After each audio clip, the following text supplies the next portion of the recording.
hablamos de inflamación, o sea, signos inflamatorios que se encuentran presentes, como son dolor, rubor, calor, tumefacción, incapacidad funcional. O sea, tenemos todas las características de una inflamación.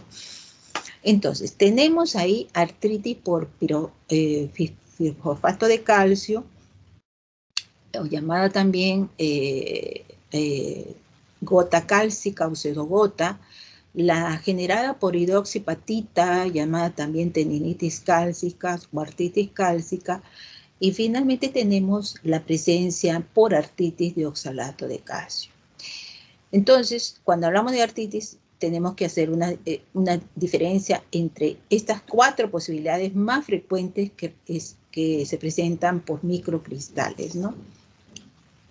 Muchas de ellas tienen características similares y por lo tanto, la verdad que las manifestaciones clínicas son muy similares, ¿no? Algunas lo va a diferenciar, ante todo, las características de estos microcristales, la frecuencia que se da también, y el otro es de que inclusive hasta el tratamiento es similar. Sí difieren en la función de las características de estos cristales, ¿no? Tenemos dentro de las artritis por microcristales la generada por pirofosfato, ¿no? Y ahí lo que predomina es que el 30 a 60% es mayor de 80 años, ¿no? O sea, es una enfermedad del geronto, ¿no? O sea, porque predomina en este grupo.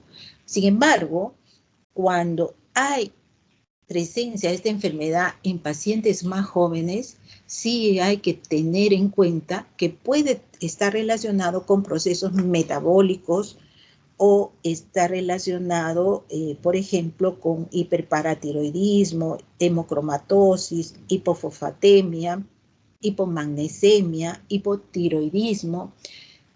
Si el paciente se produce antes de los 50 años, entonces yo tengo que hacer un diagnóstico en la cual precisar si está relacionado con estas enfermedades metabólicas subyacentes, ¿no? Que de alguna manera requieren un tratamiento para evitarlo justamente esta formación, ¿no? Pero la mayoría es idiopático. Perdón, disculpen, ¿están grabando me he olvidado de poner grabación? Sí, doctora, sí lo puse. Ya, gracias. Entonces, un momentito, por favor.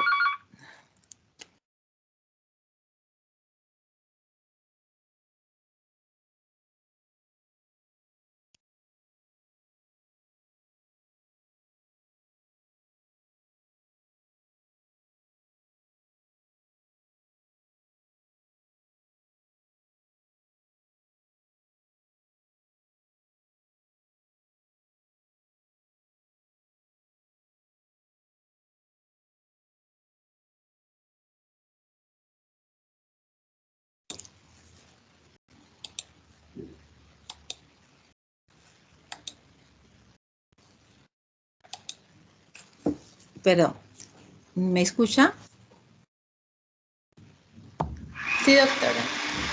Disculpen, tenía una... Muy bien, entonces,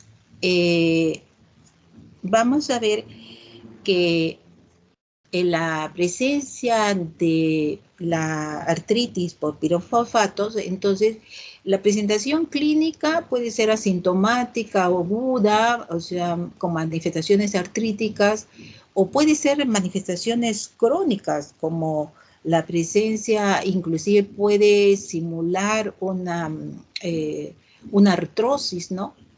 Y la radiografía lo que se va a ver la condrocalcinosis. Casi en la mayoría de los casos de artritis por microcristales, un dato fundamental es la forma del cristal que se hace básicamente con la artrocentesis, ¿no? Por ejemplo, el pirofosfato de calcio es de característica romboidal, ¿no? La de hidroxiapatita es muy pequeña, como la vemos en pequeños dibujos, pero y la de oxalato de calcio es en forma bipiramidal, ¿no? Entonces, eso sí influye mucho para el diagnóstico. Ante todo, en la presencia de las características de los microcristales, porque la verdad que son cuadros muy similares, ¿no? Y otro dato muy importante es la presencia de la birrefringencia. ¿Qué significa la birrefringencia para ya después, posteriormente, ya no mencionarle, no? Es la presencia de un microscopio con luz polarizada, ¿no? Y en la cual es la observación de estos cristales, pero que producen una rotación de la luz frente a la luz, ¿no?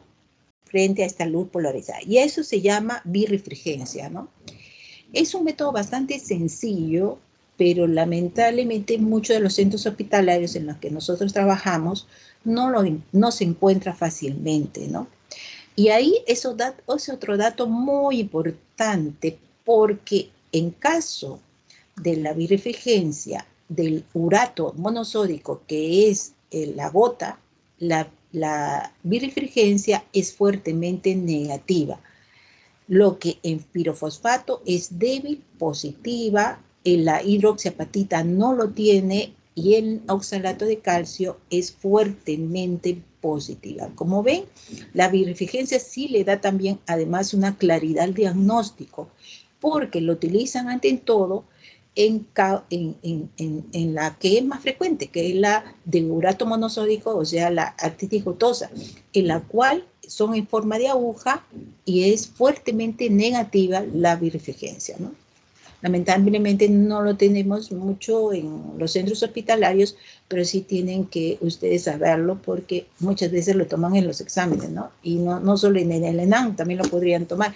Esto es una característica muy propia de la artritis gotosa, que es la birrefringencia fuertemente negativa.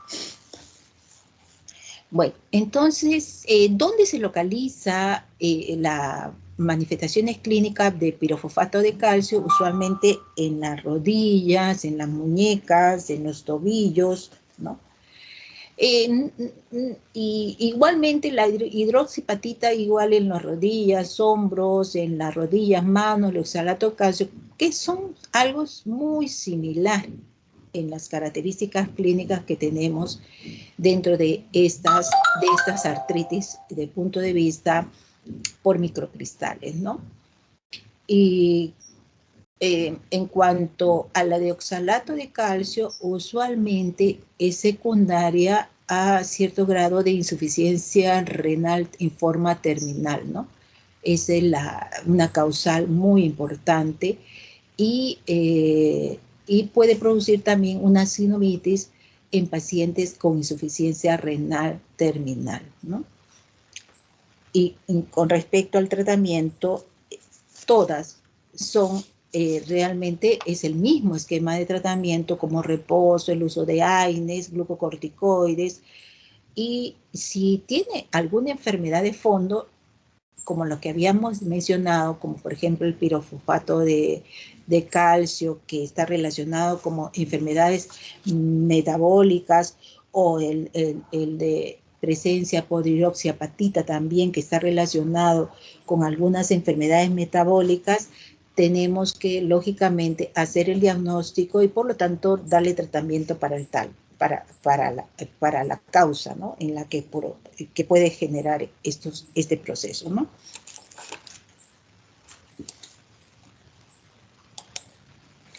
Entonces, en general, la causa más frecuente de artritis por microcristales es la presencia de artritis por ácido úrico, ¿no? O de urato, ¿no? Y este ácido úrico, urato, se deposita a nivel articular, generando un cuadro clínico muy doloroso. O sea, la verdad que es un dolor indescriptible, muy agudo al inicio de la presentación, en la cual hay presencia de formación de tofos, pero eso no se da en la etapa aguda, se da en la etapa crónica, y con un cierto tipo de evolución ya más por arriba de los 10 años, Predomina en varones ante todo y en adultos mayores, ¿no? Por arriba de 60 años. Y sabemos que esta es una patología bastante frecuente, se da en 2.6 porcentual en la población general, ¿no? Y el mayor grupo se debe en pacientes por arriba de 80 años, ¿no? Predominando, lógicamente, los varones. Y el cuadro que está asociado con esta artritis por cristales de ácido úrico, lógicamente, está asociado con la hiperuricemia, ¿no? Definitivamente. Esta es la causa que genera esta artritis por microcristales. ¿Por qué es importante, no? Porque hay factores genéticos que inducen, pues, lógicamente, a la presencia de incremento del ácido úrico en la sangre y es una de las causas primarias más frecuentes relacionado con la hipoexcreción renal, ¿no?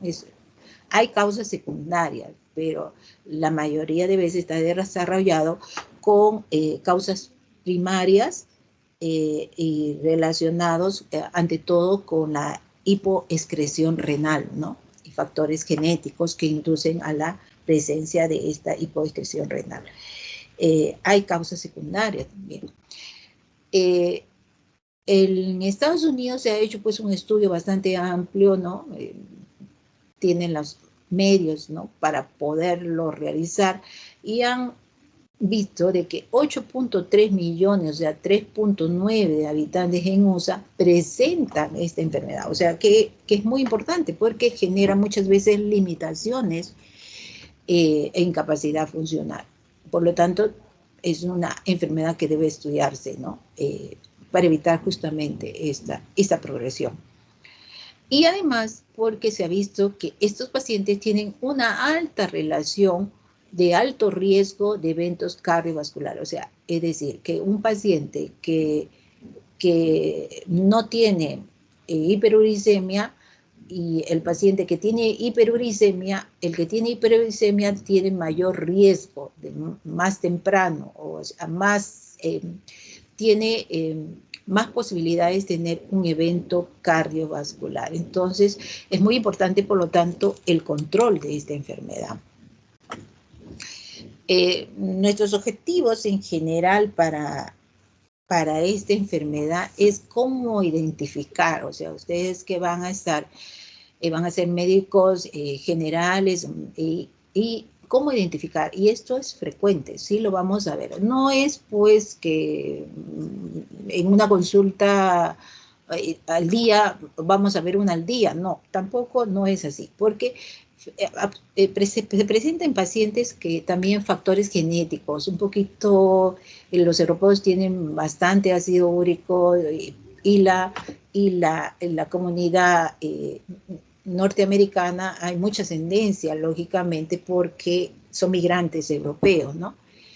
Y tanto así que se estudiaba tanto en 1500, porque inclusive los reyes, ¿no?, de esa época que se casaban entre consanguíneos, habían en estos ciudadanos, en este grupo de personas, mucha presencia de gota, ¿no?, relacionado pues por consanguinidad, porque se casaban entre primo hermanos, es decir, y también generado por las comidas abundantes también de carne roja. Entonces, eso precipitaba. No es que el factor principal era la ingesta de carne, sino que precipitaba los cuadros de gota, ¿no? Entonces, era muy común, ¿no?, en ese grupo de pacientes que tengan mucha artritis gotosa, muy dolorosa, lógicamente, ¿no?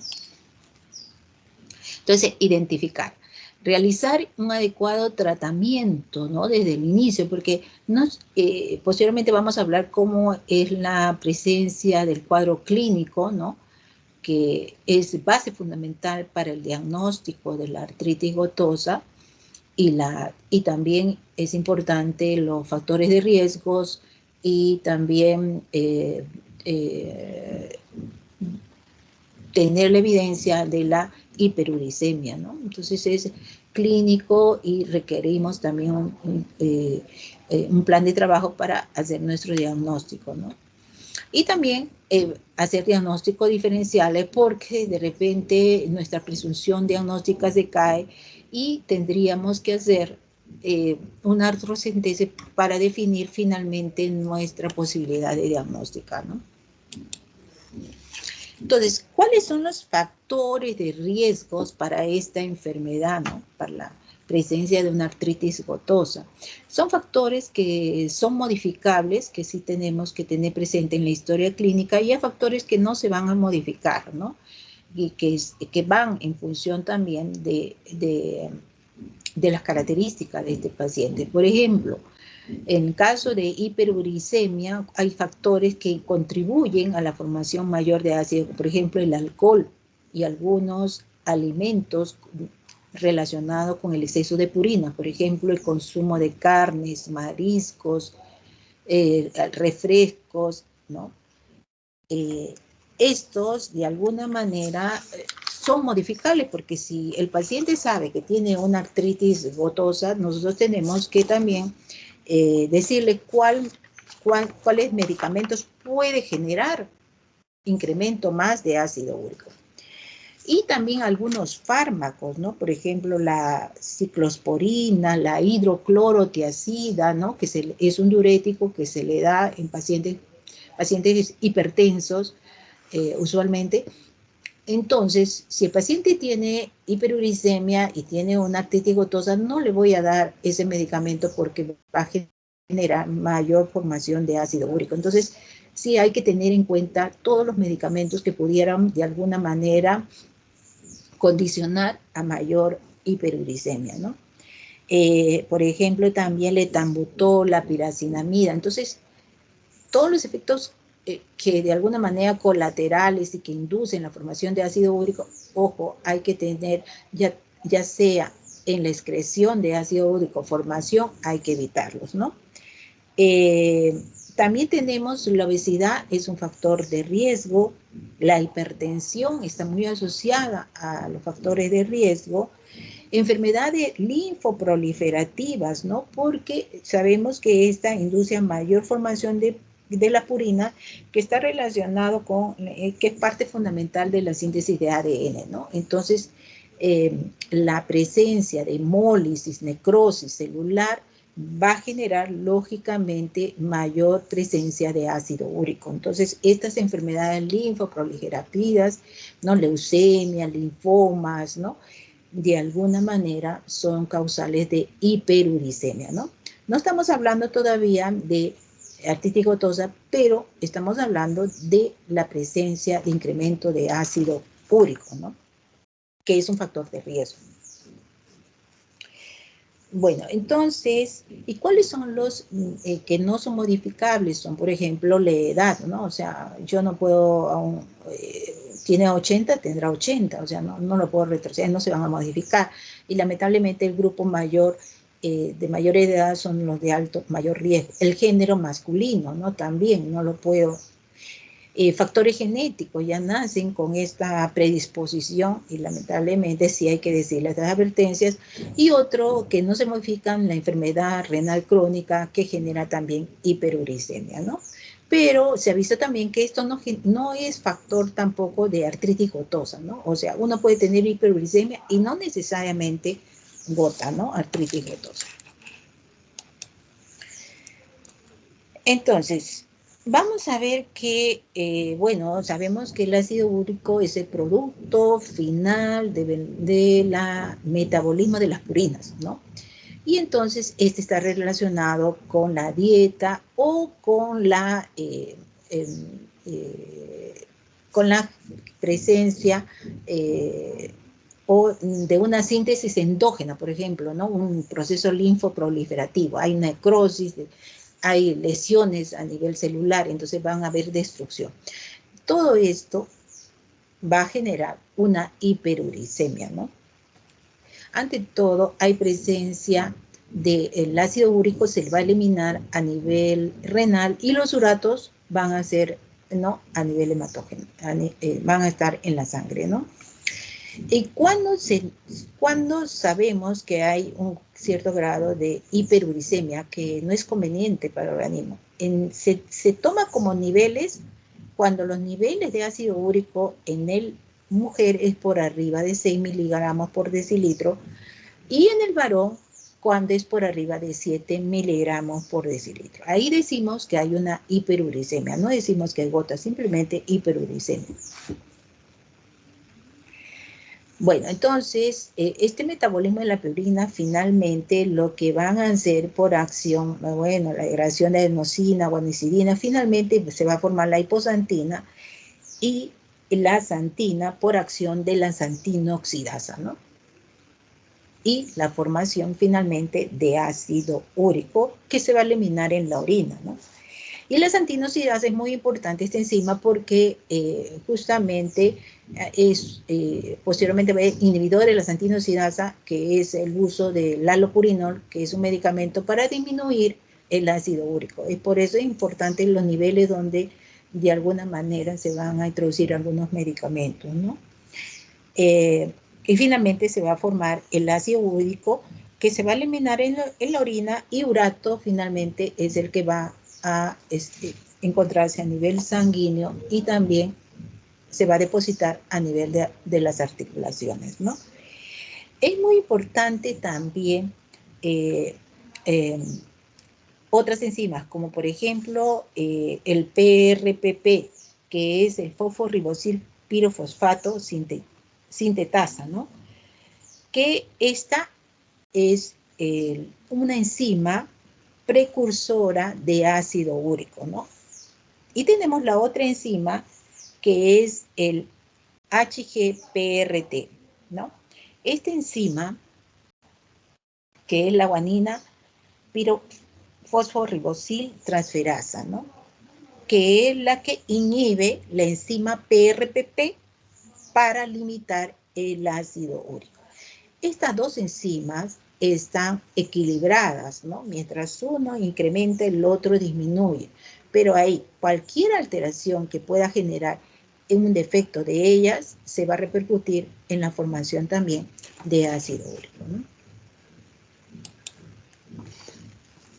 Bueno, en esta, muy importante ya un poco más, más esquematizada, ¿no? Y cómo se actúan algunos elementos fundamentales, por ejemplo, el etanol, ¿no? El estado de hipoxia, incrementa la síntesis ácido, de uratos, ¿no? También, ¿no? Como por el metabolismo de las purinas. Y importante también la la enzima santinoxidasa para la formación de urato. Y es aquí donde de alguna manera interactúa es ahí donde interactúa la presencia, por ejemplo, del allopurinol para inhibir justamente esta formación, ¿no? Pero así, bueno, esto es, creo que lo he puesto un poquito. Así como se actúa el proceso inflamatorio agudo inicial,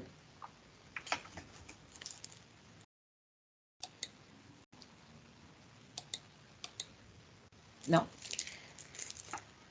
voy a pasar primero a esta, disculpen. Bueno, entonces, vamos a ver que la fisiopatología del proceso inflamatorio, hay presencia de esta precipitación de los cristales, ¿no? De urato a nivel articular. Como lo vemos ahí, va a haber la generación de la precipitación, y activación de los macrófagos y lo va a fagocitar, ¿no? Que es una parte fundamental, como lo vemos ahí, ¿no? Y esta, a su vez, va a haber liberación de un interleuquina 1 y esta va a activar la activación del complemento y va a generar mayor quimiotasis de los neutrófilos. Y finalmente va a haber mayor fagocitosis de los cristales de neutrófilos y va a generar lisis de los neutrófilos y finalmente liberación de enzimas lisosímicas por lo tanto se va a producir una lesión inflamatoria y inflamación en forma tisular. Por otra parte, la liberación de linfocitos TB4 va a generar también la liberación de prostaglandina y radicales libres y todo el elemento vasodilatador que de alguna manera está involucrado en el proceso inflamatorio, ¿no? Y conforme pase el tiempo, ya se va a formar los tofos, ¿no? Que ya son como granulomas en la cual son depósitos de cristales de urato, ¿no? Entonces, esto ya hay una etapa aguda y una etapa más de cronicidad. Pero de la misma manera, hay el proceso inflamatorio y que de alguna manera genera cambios articulares muy importantes y óseos también con respecto al proceso inflamatorio. También hay un proceso en la resolutiva de la gota, por eso hay que entender que en las primeras fases agudas en la que se presenta esta enfermedad, también se resuelve en forma autolimitada, ¿no? O sea, dándolo no medicamentos, generando un reposo, etcétera, el paciente regresiona en una fase inactiva o intercrítica, ¿no? Y esta fase es parte natural de este proceso clínico de la artritis gotosa, ¿no? Porque se actúa una parte importante que así como se activa el proceso inflamatorio, de alguna manera hay activación también de una inactivación de este proceso para aliviar, ¿no? Y que se resuelve este proceso, ¿no? Entonces, en esto está bastante bien definido este proceso, ¿no? En esta enfermedad. Entonces, sí, lo que vamos a producir finalmente, ¿no? A raíz de estos microcristales y depósitos, ¿no? A nivel articular de la fagocito, va a haber lesiones muy importantes en la cual va a haber destrucción a nivel articular y erosiones óseas, ¿no? Y de alguna manera finalmente hay lesiones más crónicas producto de este grado inflamatorio, ¿no? Como les dije al inicio, hay causas etiológicas de la hiperuricemia, ¿no? Y las causas que puede generar esta hiperuricemia tenemos, uno, la síntesis de ácido úrico aumentado, la excreción disminuida de ácido úrico o los mecanismos combinados, o sea aumento de síntesis como la excreción. Ambos están unidos, ¿no? Dentro de él. Síntesis de ácido úrico aumentado, ya lo habíamos mencionado anteriormente, por ejemplo, en la muerte celular, el recambio celular, hemólisis, radiomiolisis, el linfoproliferativo, ¿no? Ahí sí va a haber incremento de ácido úrico, ¿no? O sea, toda destrucción celular se va a incrementar el ácido úrico, ¿no? La dieta, ¿no? Exceso de carnes rojas, ante todo, pescado, ¿sabe? Entonces, esto también va a aumentar también el ácido úrico a nivel sanguíneo. Defectos hereditarios enzimáticos, como ya le habían dicho, en relación a enzimas el PRPP o el déficit de HGPRT, ¿no? Entonces, eso es otra de las causas. Y la obesidad en sí también genera mayor presencia de ácido úrico. ¿Y qué es lo que, de alguna manera, una excreción disminuida, ¿no? Uno es del aumento de la absorción renal, por ejemplo, el uso de diuréticos, lo había mencionado, por ejemplo, el abuso de hidroclorotiazida, o la disminución de la secreción renal en caso de cetoacidosis diabética, acidosis láctica, ¿no? Y fármacos como el ácido acetil salicílico, que también de alguna manera puede alterar la disminución de excreción renal, ante todo si son dosis bastante altas, ¿no? El ácido acetil salicílico también se menciona como hay que evitarlo, pero cuando la dosis es muy excesiva. Usualmente en eventos cardiovasculares se usa 100 miligramos al día, mencionan que no hace un efecto, pues, no genera, ¿no? Mayor disminución de excreción renal de ácido úrico. Pero si se puede cambiar, es mejor, también dice. Entonces, si hay otro antiplateletario, por ejemplo, el clopidogrel, se podría usar otro que de alguna manera tenga la misma acción y buenos resultados, ¿no? Y otra es la reducción de filtración renal de ácido úrico, como ya lo mencioné, la insuficiencia renal crónica o la presencia de enfermedad renal policística también incrementa el ácido úrico. Ahora, estamos hablando de ácido úrico o hiperuricemia, pero todavía no estamos hablando necesariamente de gota. Son factores que sí intervienen. Si el paciente tiene factores genéticos, van a intervenir en la presencia de la enfermedad. Por ejemplo, en la insuficiencia renal, a pesar que tienes mucha hiperuricemia, no se ve casos de artritis gotosa, ¿no? Pero sí pueden tener nefropatía por ácido úrico, ¿no?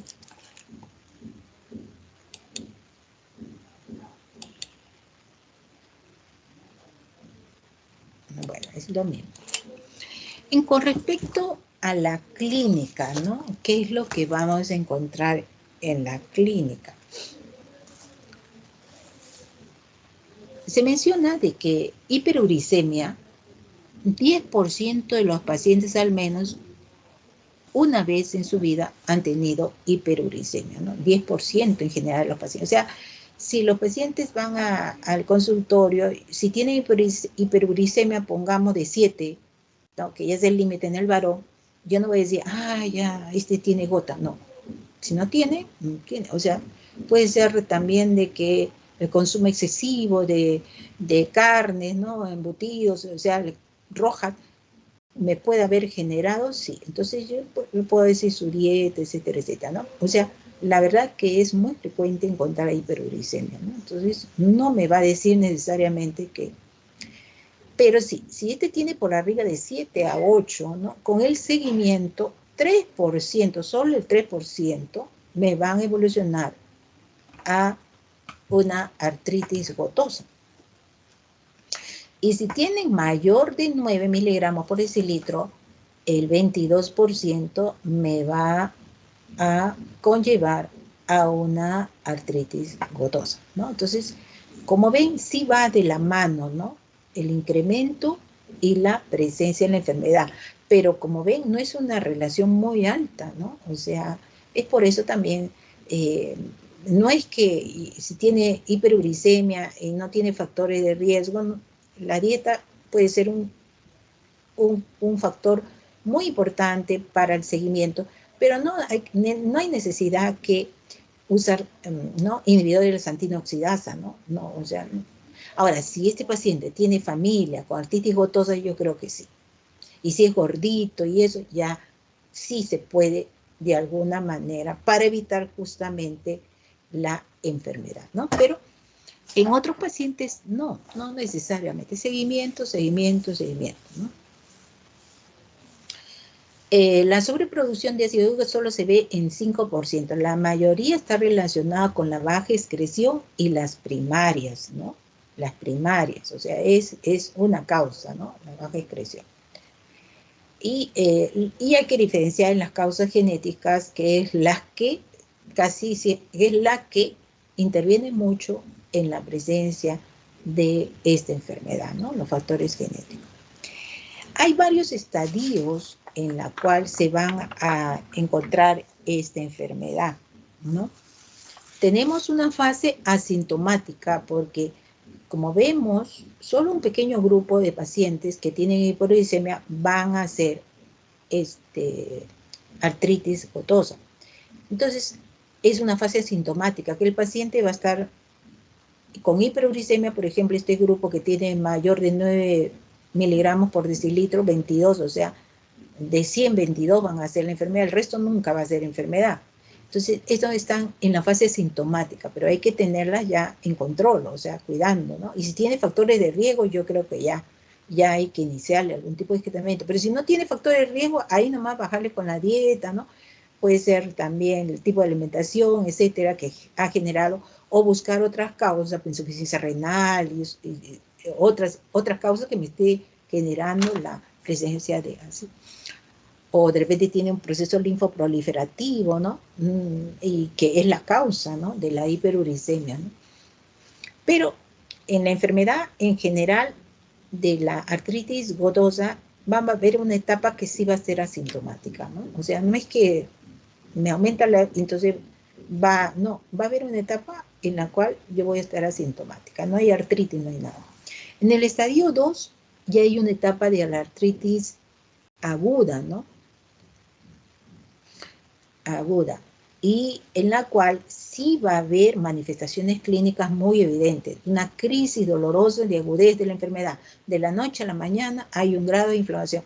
No es que poco a poco, o sea, no, el paciente al día siguiente, en horas, comienza a ser una crisis dolorosa, y tanto así que va a emergencia, ¿no? Porque no lo tolera. Es un cuadro bastante corto, muy agudo, ¿no?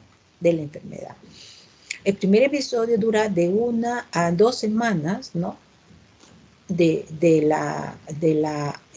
proceso inflamatorio, y después es muy agudo, como ven acá, el pico muy alto, muy agudo. El primer episodio puede durar de 1 a 2 semanas, y después hay una etapa intercrítica. No hay enfermedad espontáneamente, que puede demorar entre 6 a 2 años para que se inicie otra crisis dolorosa, y así va una enfermedad un poco más, o sea, se va iniciando un proceso con más cortos tiempos y cuadros más agudos, pero como ven, las crisis dolorosas van bajando, ¿ve? Las puntas van disminuyendo, pero la duración se alarga, ¿no? Como vemos acá, puede ser más de 2 semanas, ¿no? Y entre cada espacio, el tiempo en que se desarrolla el proceso inflamatorio también es más corto, ¿no? A diferencia que el primer episodio sí fue muy agudo, muy doloroso, dura corto y remite espontáneamente. Después de 6 meses hasta 2 años vuelve a aparecer, y de ahí sí se acortan los tiempos. Y el estadio 3, en ese estadio,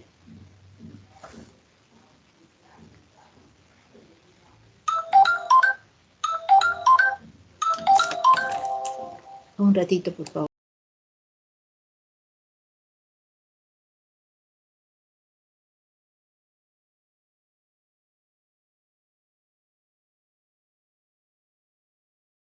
Perdón.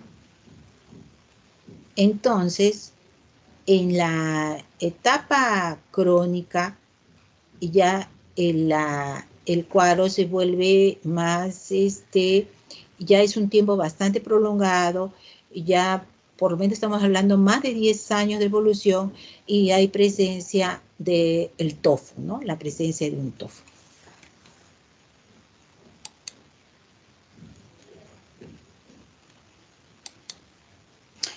Bueno, entonces, ¿cómo es la forma evolutiva de la enfermedad? Entonces, hay un cuadro de hiperuricemia asintomática, hay una artritis gotosa aguda, una fase intercrítica que habíamos dicho en los espacios en los cuales el paciente no hay muestra de la enfermedad. Sin embargo, se va formando ya los tofos o los pequeños granulomas, o acúmulo más de cristales se siguen acumulando, y en la gota tofacia, que es más de 10 años de evolución, y en la cual vamos a ver que es la gota tofacia crónica, ¿no? Como vemos, ya el tofo se hace presente cuando su etapa evolutiva es bastante larga, más de 10 años de evolución.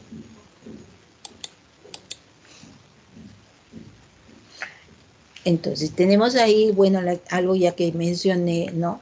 La gota aguda se puede presentar 10 a 30 años posteriores de la hiperuricemia. Es decir, si el paciente, prolongamos, a los 60 años viene 70 años por una artritis gotosa, Lo más probable que el paciente ya tiene hiperuricemia, ha tenido 10 años antes e inclusive 30 años antes, ¿no? Y no tenía una artritis gotosa, recién lo desarrolló, ¿no? Lo podíamos haber prevenido, tal vez si él tenía factores genéticos, tal vez, ¿no? Con la alimentación, ¿no?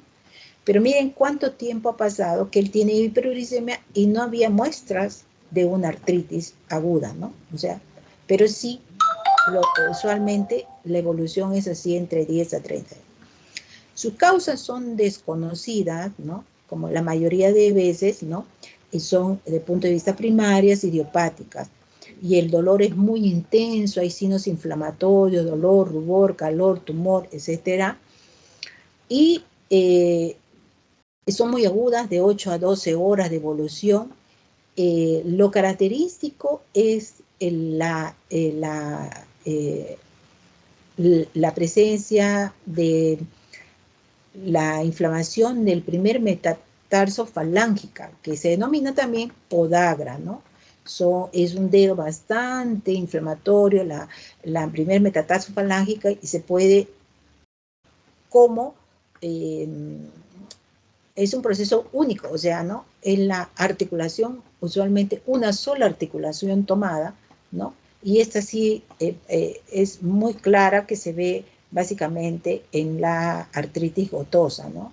Si yo tengo un paciente que viene con un dolor muy intenso y lo primero que me enseña es el dedo gordo del pie y es en relación al primer metatarso falángica, yo tengo que, más que sospechar, casi es diagnóstico de la presencia de una artritis gotosa. Y si no ha habido lesión previa, no ha habido proceso, no sé, golpe, traumatismo, bueno, descarto toda posibilidad de un proceso inflamatorio, infeccioso, lo más probable, si ha sido en forma aguda, sin haber una causal, es, y si tiene un familiar o con presencia de gota, lo que tengo que sospechar, y casi es un diagnóstico de una artritis gotosa, ¿no? Pero también puede acompañar en otras, el medio pie, tobillo, rodilla, ¿no? Pero usualmente casi siempre es en una articulación al inicio. Posiblemente ya se involucra otras articulaciones. Puede generar fiebre y escalofríos. Fíjense que por eso puede simular procesos infecciosos, bacterianos.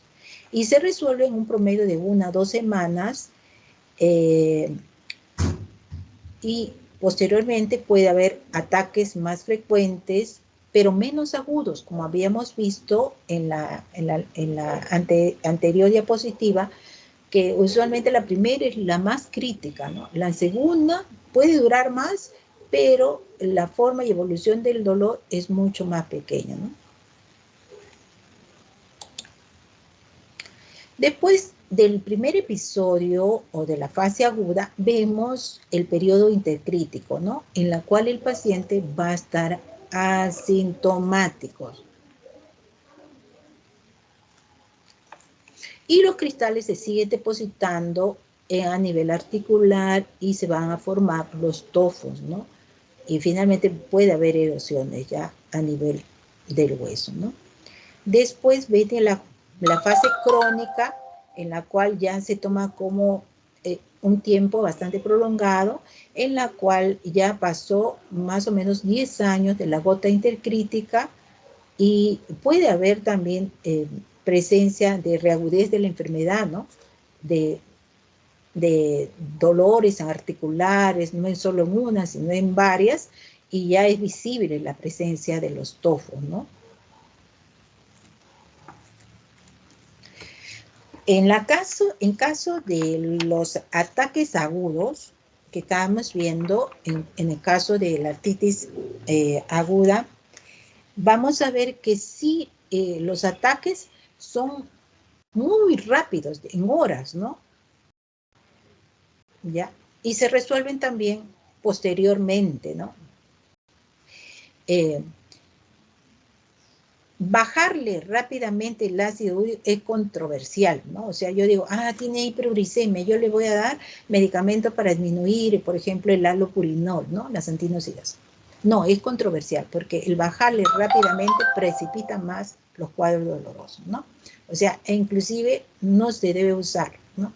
hay que darle los AINES, hay que darle algo para que disminuya el proceso inflamatorio, disminuye la quimiotaxis, pero no darle realmente para bajarle el ácido úrico. Y el proceso ya está. Más bien, lo que voy a darle es evitar el proceso inflamatorio y el dolor, ¿no?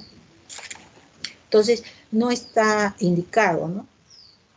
En caso de el uso para disminuir.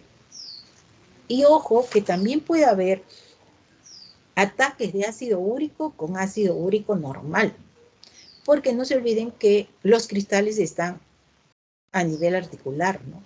Entonces, si el paciente ya tiene antecedentes de hiperuricemia, ya hizo gota, y de repente en uno de los episodios le encuentra ácido úrico normal, no es que no sea gota, es gota, pero los depósitos están ahí en articular y está produciendo un grado inflamatorio. Y de repente estuvo él con alopurino, pero no hay un control adecuado, etcétera. Pero el paciente puede tener una crisis dolorosa, y con ácido úrico normal, ¿no? O sea, no excluye el diagnóstico.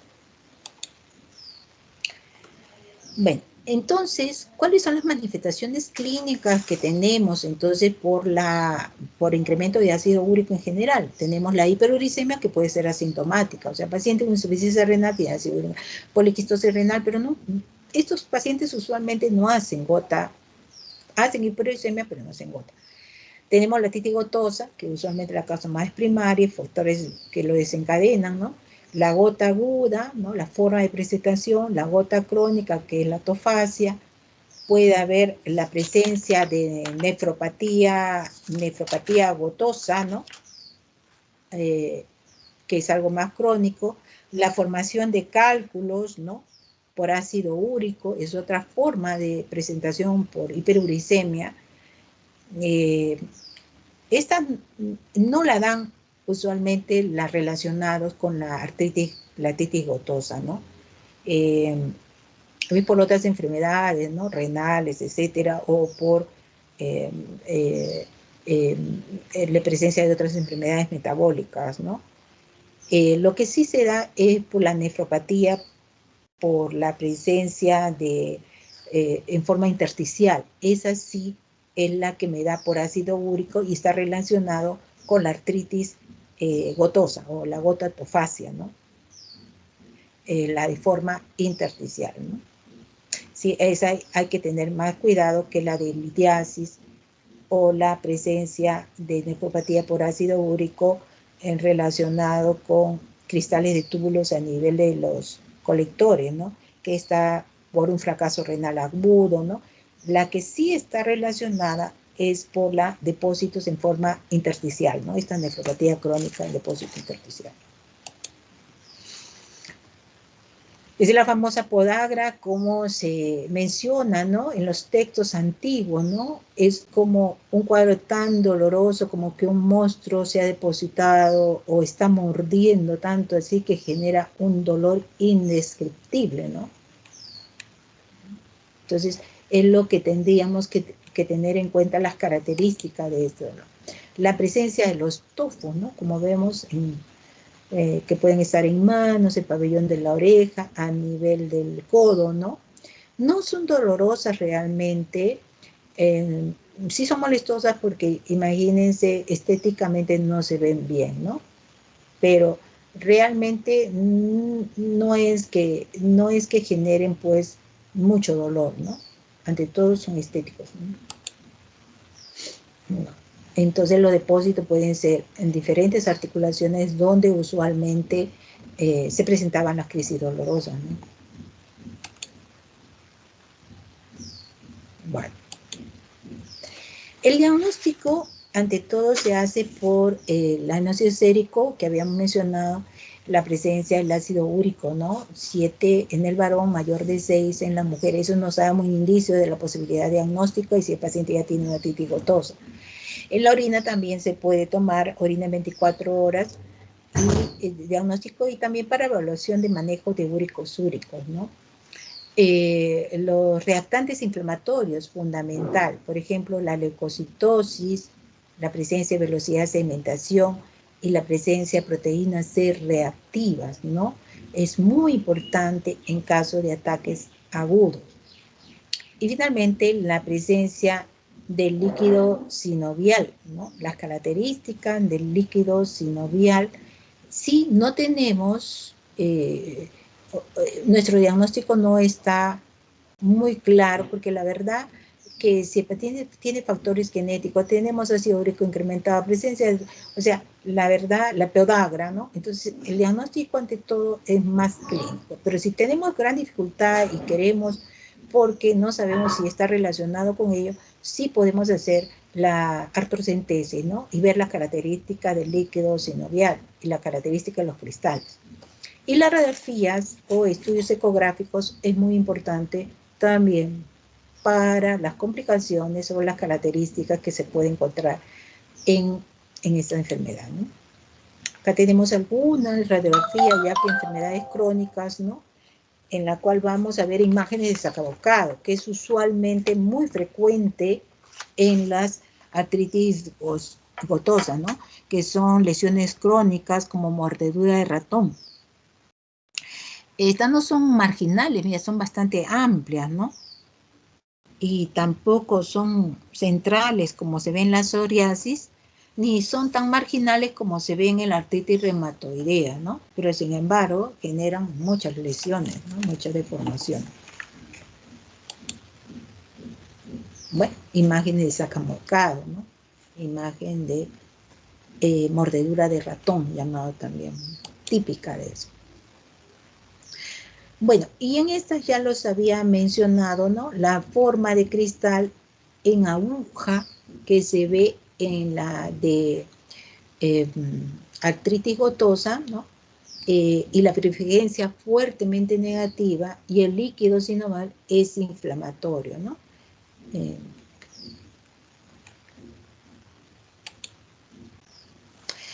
La utilidad de imágenes es muy importante, ¿no? Y cuáles podríamos usarla, ¿no? La radiografía simple poco nos ayuda al inicio, bueno, sí nos puede ver procesos inflamatorios en el entorno, ¿no?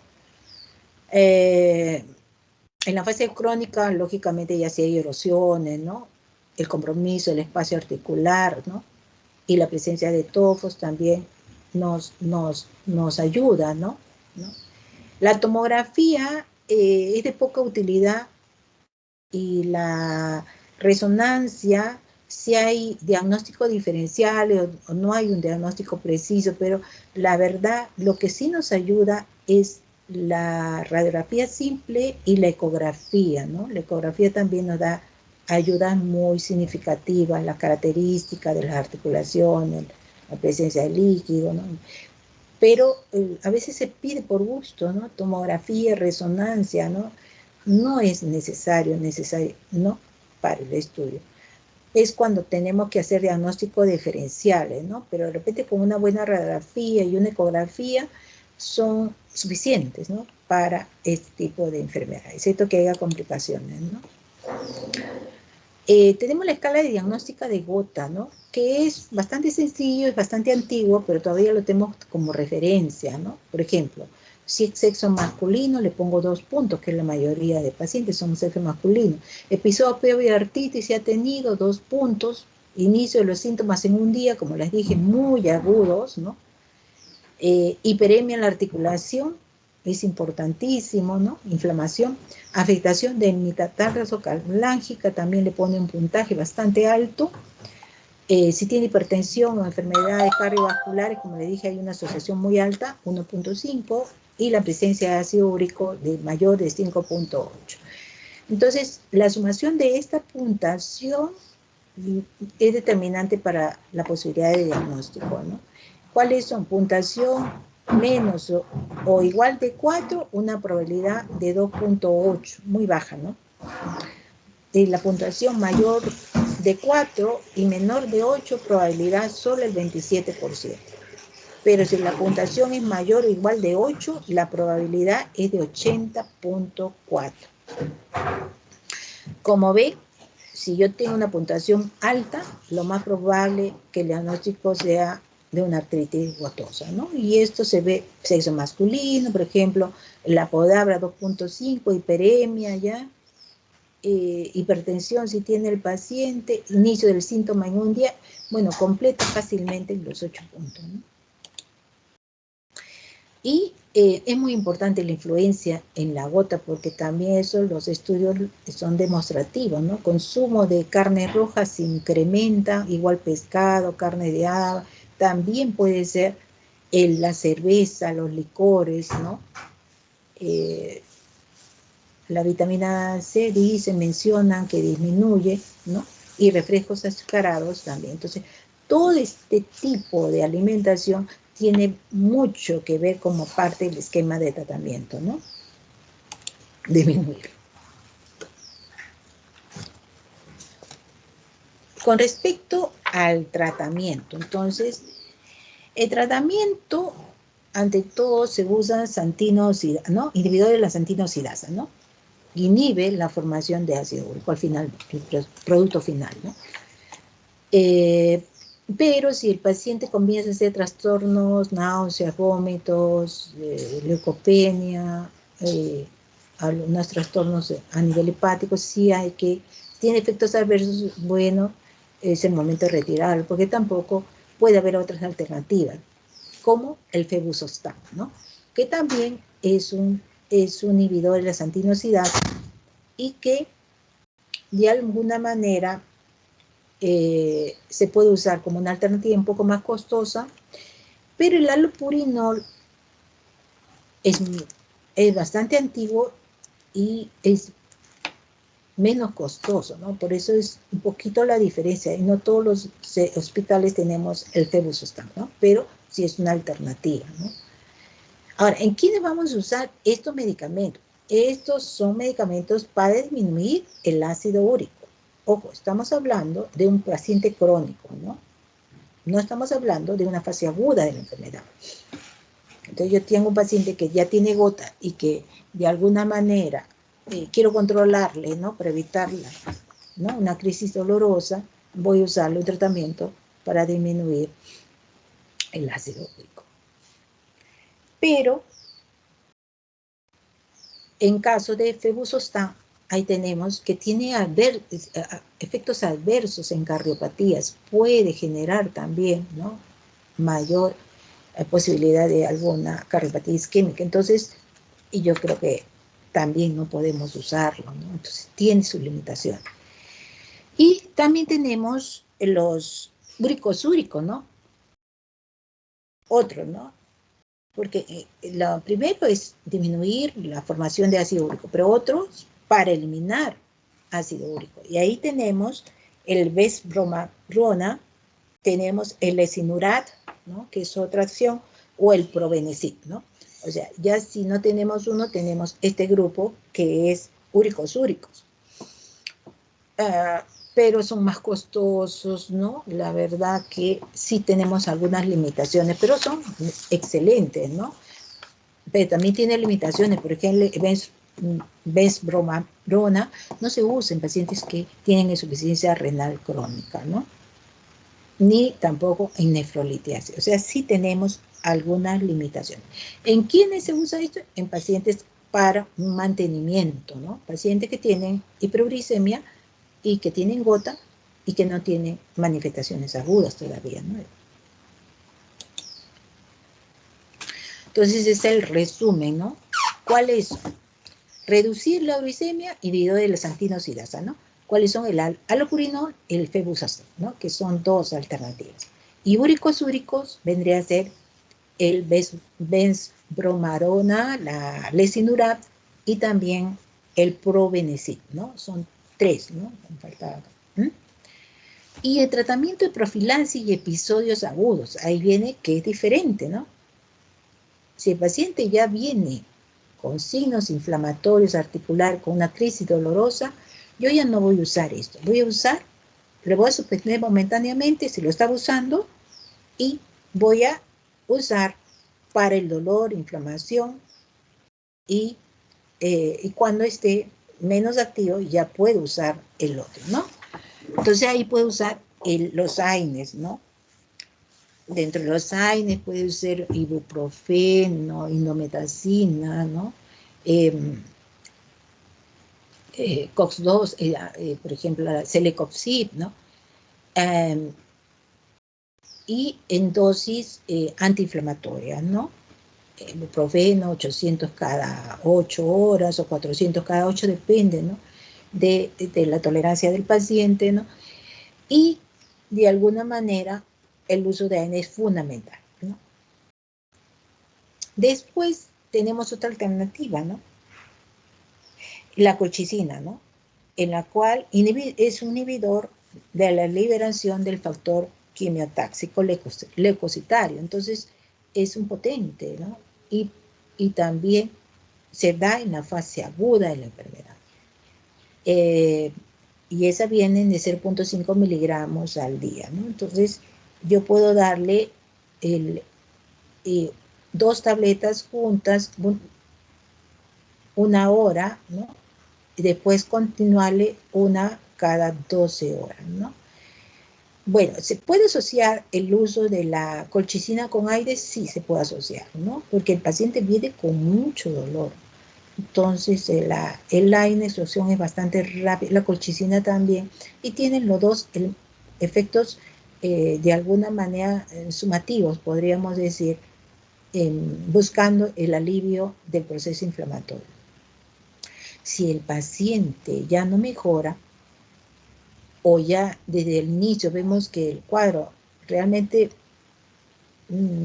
es bastante fuerte, podría yo también usar un corticoide, ¿no? El corticoide puede ser vía oral, vía parenteral o vía también a nivel articular, ¿no? Entonces, son alternativas que tenemos para y también se ha usado en la inhibidores de la interleuquina 1 también, o sea, ya si no hace mayor efecto.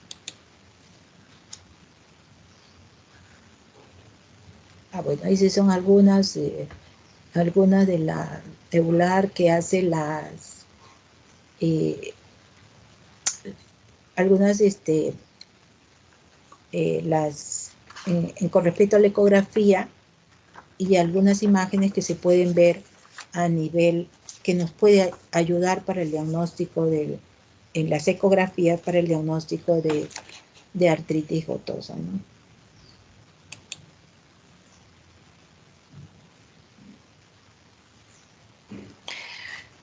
Un poquito desordenamos. Bueno, en todo caso, este es unos criterios de clasificación que hace EULAR en el 2015, pero lo hace con la finalidad ante todo de trabajo de investigación.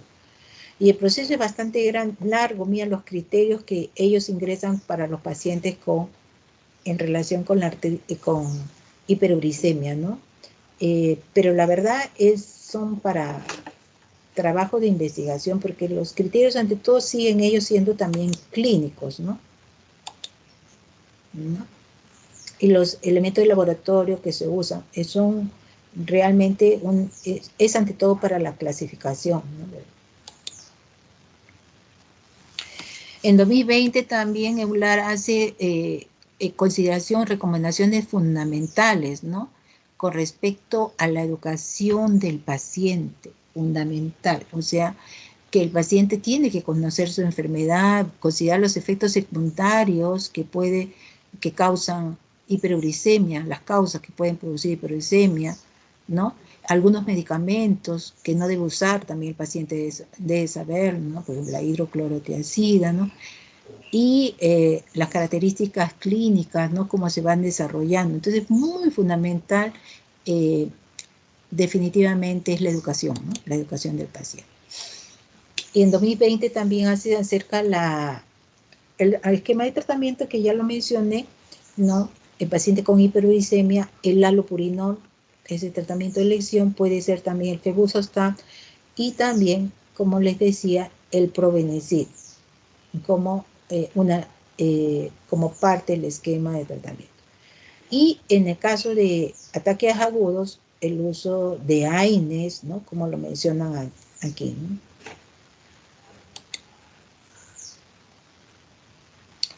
Bueno, el uso de allopurinol como se da, también son los esquemas, bueno, para que ustedes vean que las recomendaciones son del 2020, no son similares a lo que antes decía, se da una dosis entre 100 a 300 miligramos al día, buscar los efectos colaterales que pueda tener, si los tiene hay que suspenderlos también, ¿no? Y siempre tener en cuenta en casos de manifestaciones hepáticas, por ejemplo, buscar laboratorio de las transaminasas, hemograma, buscar toxicidad prurito, RASH y elevación de las enzimas hepáticas, ¿no? Y en algunas poblaciones que tienen el HLA-B 58.0.1, que son los pacientes que van a tener mayores manifestaciones de toxicidad, entonces son buscados. Lamentablemente en Perú no lo podemos hacer, ¿no? Pero son sus consideraciones, ¿no? Para ellos, ¿no? Que lo mencionan aquí.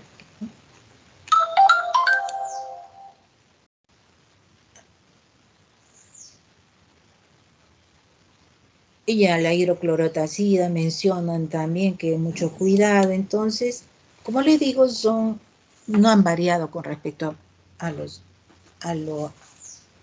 lo que antiguamente. Sí hacen muchas recomendaciones, ¿no? Como les digo, tampoco no ha variado sobre los esquemas de tratamiento, que son los últimos. Dice, el uso de antiinflamatorios, AINES, ¿no? El uso de corticoide puede ser vía oral o en forma sistémica, y el uso de colchicina. Puede ser una monoterapia, o sea, primero iniciar una, o puede ser una combinación de terapias, ¿no? Eso depende ya del estado evolutivo de la enfermedad, ¿no? Entonces, uno le puede dar una monoterapia si el 24 lo vemos que puede de alguna manera hay un proceso inflamatorio, pero no es tan crítico, ni el paciente se queja tan, pero a veces el proceso es el inicio, ya sabemos que es, no se va a solucionar, ¿no? Caso, por ejemplo, mi suegro, ¿no? Que siempre lo menciono, pero a mí misma, yo nunca había visto una gota crónica con signos inflamatorios hasta la región del tejido celular subcutáneo del codo, que impresionaba como una celulitis. Y la verdad no fue celulitis, fue todo, fue un proceso inflamatorio por la gota. Entonces sí puede confundir, fíjense que diagnóstico diferencial también tendríamos que hacerlo a veces con procesos infecciosos, ¿no? Y tuvo fiebre, tuvo decaimiento, tuvo dolor muy intenso y articular y a nivel del tejido celular subcutáneo, que la verdad nunca había visto, ¿no? Bueno, y todo fue gota, ¿no? Gota crónica. Bueno, el uso de colchicina, que ya lo habíamos mencionado, ¿no? En los pacientes que se da un promedio de 1.2, en nuestro país solo tenemos de 0.5, en los países europeos tienen 0.6 cada tableta, ¿no? Y se le da dos tabletas al día y después cada 12 horas, ¿no?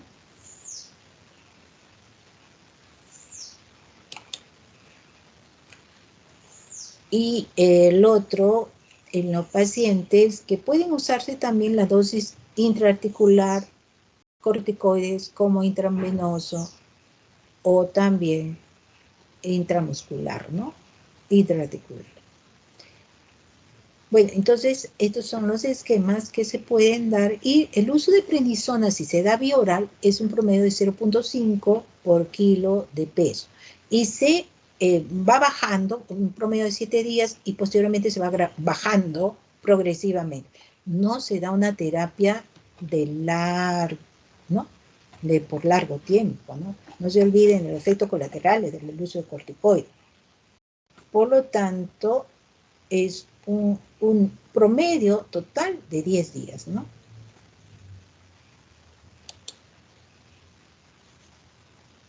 Bueno, son la literatura. Bueno, muy bien. Entonces, como vemos, es una enfermedad bastante frecuente.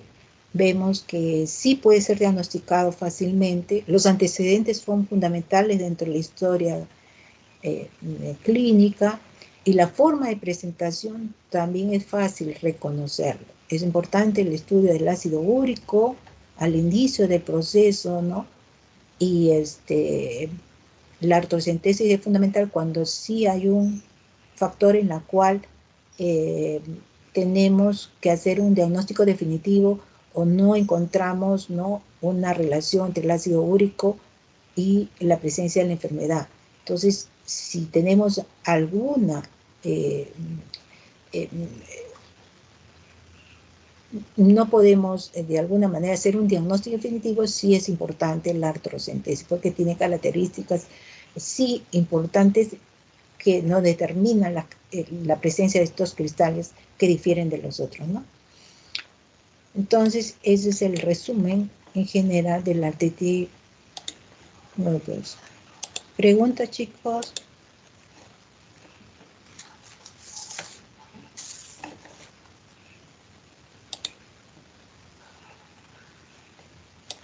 ¿No hay preguntas? Doctora, buenos días. Buenos días. En función a la... Menciona que la hiperuricemia no siempre termina de... O sea, no todas las personas que tienen hiperuricemia terminan teniendo este tipo de gota. Entonces, ¿cuál sería, digamos, aparte del uricemia, un factor que termina desencadenando para que haga la enfermedad del paciente? Ah, perdón. Sí, dime, pero no estaba guardando su asistencia. Mencionabas que la hiperuricemia se dice que es una de las, digamos, factores de riesgo más importantes, sin embargo, no es. Hay pacientes que tienen hiperuricemia y no tienen gota. Entonces la pregunta era, ¿qué es lo que tendría que pasar para que una persona con uricemia pueda al final tener gota o no pueda tener, ¿no? Sí, no hay, sí. No hay factores determinantes, si no ya lo supiéramos desde el inicio y todos comenzarían con un tratamiento. Inclusive los variantes que antes decían que todo paciente que tiene hiperuricemia debería iniciar tratamiento con la allopurinol. Pero últimamente dicen que no, o sea, más bien los factores de riesgos hay que bajarlos, si es obeso que baje de peso, si es hipertenso controlar el peso, si come muchas carnes, que baje, hay muchas toxinas, o sea, cada vez sabemos que, ¿no? Por ejemplo, carnes tienen excesiva toxina, entonces no hay forma. Ahora, si este paciente tiene familia con gota, la probabilidad es mucho mayor, ¿no?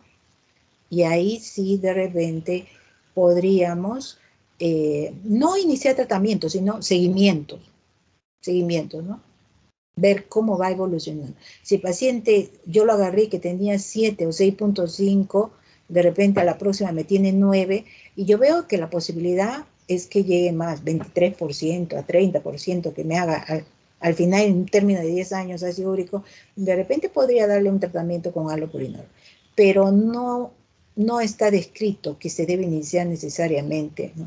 O sea, ahora, si el paciente es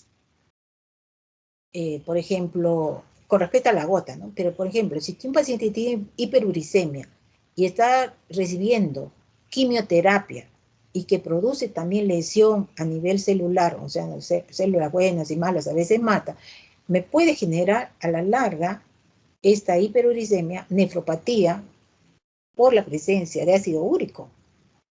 Ese paciente debe usar, porque cada esquema de tratamiento me va a alisar más. No para la gota, sino para evitar manifestaciones renales. ¿Me entienden? Igualmente, en pacientes con insuficiencia renal crónica que tienen hiperuricemia y pueden generar también mayor trastorno a nivel renal, estos depósitos de cristales, ¿no?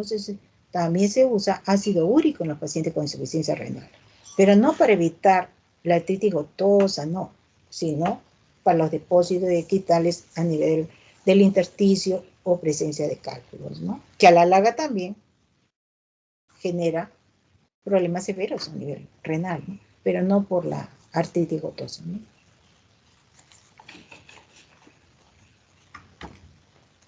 ¿Me has entendido? Sí, doctora. Nos presentó una tablita de escala diagnóstica y en función a la probabilidad de tener el gota. Le preguntaba si, por ejemplo, un paciente que tenga un puntaje mayor a 8, sí o sí se le considera con gota o necesita, digamos, un último estudio confirmatorio No, sobre una escala que nos comentó. no.